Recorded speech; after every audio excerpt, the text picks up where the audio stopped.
Bismillahirrahmanirrahim. Assalamualaikum warahmatullahi wabarakatuh.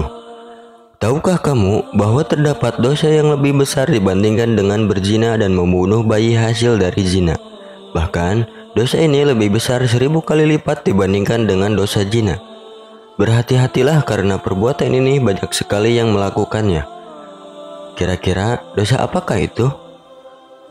Namun sebelumnya, berikan dukungan kalian pada kami untuk menebar syiar dakwah dengan cara menekan tombol subscribe dan tombol loncengnya, agar kalian selalu dapat notifikasi video bermanfaat selanjutnya dari channel ini.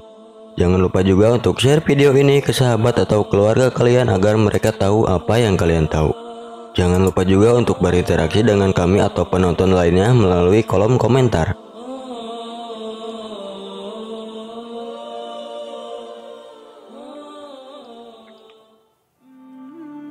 Dikisahkan pada suatu senja yang lenggang di zaman Nabi Musa alaihissalam, terlihat seorang wanita berjalan terhuyung-hayang.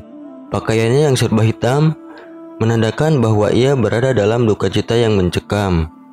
Tudung kepalanya menangkup rapat hampir seluruh wajahnya tanpa hias muka atau perhiasan menempel di tubuhnya.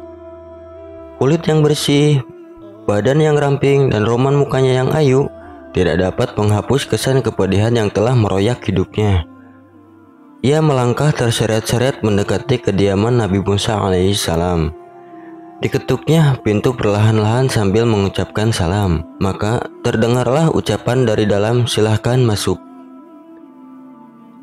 Perempuan cantik itu pun lalu berjalan masuk sambil kepalanya terus menunduk. Air matanya berderai tatkala ia berkata, "Wahai Nabi Allah, tolonglah saya. Doakan saya agar Tuhan berkenan mengampuni dosa keji saya." "Apa dosamu wahai wanita ayu?" tanya Nabi Musa alaihissalam sambil terkejut. "Saya takut mengatakannya," jawab wanita ayu tersebut. "Katakanlah, jangan ragu-ragu," desak Nabi Musa. Maka perempuan itu pun secara ketakutan bercerita, "Saya telah berzina." Kepala Nabi Musa terangkat, hatinya tersentak. Perempuan itu pun meneruskan ceritanya. "Dari perzinaan itu, saya pun hamil. Setelah anak itu lahir, kemudian saya langsung cekik lehernya sampai mati," ucap wanita itu seraya menangis jadi-jadinya. Mata Nabi Musa pun berapi-api. Dengan muka berang, ia menghardik, "Perempuan celaka, pergi kamu dari sini, agar siksa Allah tidak jatuh ke dalam rumahku karena perbuatanmu. Pergi!" teriak Nabi Musa sambil memalingkan muka karena jijik. Perempuan berwajah ayu dengan hati bagaikan kaca membentur batu yang hancur luluh lantah segera bangkit dan melangkah surut. Dia menangis terangguk-angguk dan keluar dari dalam rumah Nabi Musa. Ratap tangisnya amat memilukan.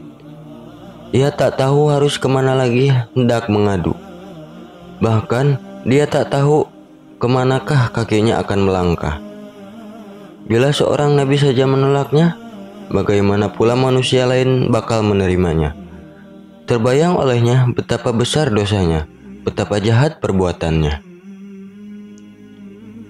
Setelah wanita ayu keluar dari rumah Nabi Musa, malaikat Jibril turun mendatangi Nabi Musa. Sang Rohul Amin Jibril lalu bertanya, "Mengapa engkau menolak seorang wanita yang hendak bertobat dari dosanya? Tidakkah engkau tahu dosa yang lebih besar daripadanya?" Nabi Musa pun terperanjat. Dosa apakah yang lebih besar dari kekejian wanita pezina dan pembunuh itu? Maka Nabi Musa dengan penuh rasa ingin tahu bertanya kepada Jibril, "Betulkah ada dosa yang lebih besar daripada perempuan yang hina itu?" "Ada," jawab Jibril dengan tegas. "Dosa apakah itu?" tanya Musa yang kian keliru. "Orang yang meninggalkan sholat dengan sengaja dan tanpa menyesal," jawab Jibril. "Orang itu dosanya lebih besar daripada 1000 kali berzina," lanjut Jibril. Mendengar penjelasan ini, Nabi Musa kemudian memanggil wanita tadi untuk menghadap kembali kepadanya. ia mengangkat tangan dengan khusyuk untuk memohon ampunan kepada Allah Subhanahu wa taala untuk perempuan tersebut. Nabi Musa menyadari orang yang meninggalkan sholat dengan sengaja dan tanpa penyesalan adalah sama saja seperti berpendapat bahwa sholat tersebut tidak wajib dan tidak perlu atas dirinya. Berarti ia seakan-akan menganggap remeh perintah Allah Subhanahu wa taala, bahkan seolah-olah menganggap Allah tidak punya hak untuk mengatur dan memerintah hambanya. Sedangkan orang yang bertobat dan menyesali dosanya dengan sungguh-sungguh berarti masih mempunyai iman di dadanya dan yakin bahwa Allah itu ada. Itulah sebabnya Allah pasti mau menerima kedatangannya. Dalam sebuah hadis, Nabi SAW menyebutkan bahwa orang yang meninggalkan sholat lebih besar dosanya dibandingkan dengan orang yang membakar 70 buah Al-Quran, membunuh 70 nabi, dan bersetubuh dengan ibunya di dalam Ka'bah.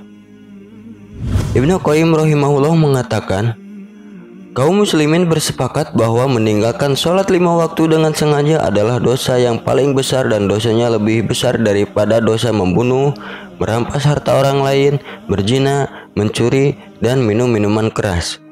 Orang yang meninggalkannya akan mendapatkan hukuman dan kemurkaan Allah Subhanahu wa taala serta mendapatkan kehinaan di dunia dan di akhirat kelak. Dari riwayat yang lain diterangkan bagaimana kejamnya siksaan bagi mereka yang meninggalkan sholat.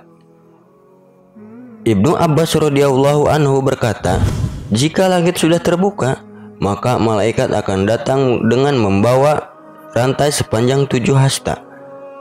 Rantai tersebut akan digantungkan kepada orang yang tidak melaksanakan sholat. Kemudian dimasukkan ke dalam mulutnya dan akan dikeluarkan dalam duburnya. Kemudian malaikat mengumumkan, ini adalah balasan orang yang menyepelekan perintah Allah. Adapun ganjaran dosa ketika kita dengan sengaja meninggalkan sholat fardu, di antaranya, jika 1 kali meninggalkan sholat subuh, maka akan mendapatkan hukuman di neraka selama 30 tahun. Sedangkan 1 hari di neraka sama dengan 60 tahun di dunia. Maka artinya 1 kali dengan sengaja meninggalkan sholat subuh, maka bersiaplah untuk menerima siksa di neraka selama 60 tahun lamanya.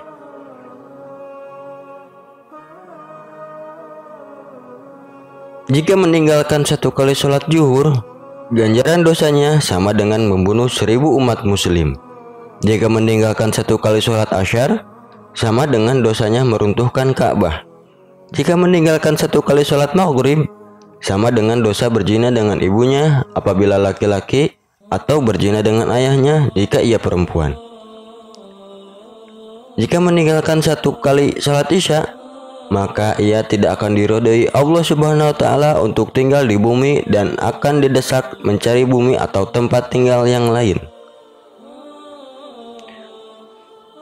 Salat merupakan ibadah wajib yang tidak bisa diwakili kepada siapapun dan jangan ditinggalkan walau 1 kali pun meski dalam keadaan apapun. Semoga kita menjadi orang-orang yang senantiasa mendirikan sholat, melaksanakannya tepat waktu, serta mampu mengajak keluarga lainnya untuk sholat tepat waktu dengan istiqomah. Wallahu a'lam bishawab. Wassalamualaikum warahmatullahi wabarakatuh.